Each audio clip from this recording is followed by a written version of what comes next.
How to do a perfect green screen in CapCut desktop or laptop. So if you want to do a perfect green screen in CapCut desktop or laptop, then what you need to do is first you need to open up your CapCut application and go with create project. Once you go with create project, now go with import, which is here on the left side, and then you need to select the video with the green screen. Go with open and then drag and drop that to the bottom. Select the video. Once you've selected, now you need to go with the remove BG option, and here you will have the chroma key. Click on chroma key and then go with the color picker, which is this pencil shaped icon, and go with the green color.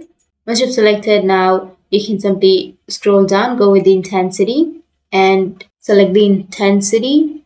If you choose more intensity, then it will not work, so select the correct intensity. And once you've done that, now you just need to simply go with import again, and then you need to choose a video that you would like to add to your background.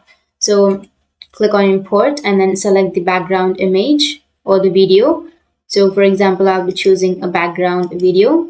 Once you've chosen, now take this to the upward and select the background to the downwards. You can enlarge the background. Now if you play the video, then you will have this kind of interface. So that's how you can do a perfect green screen on your CapCut desktop or laptop. And if you have any questions, feel free to comment below. Thanks for watching.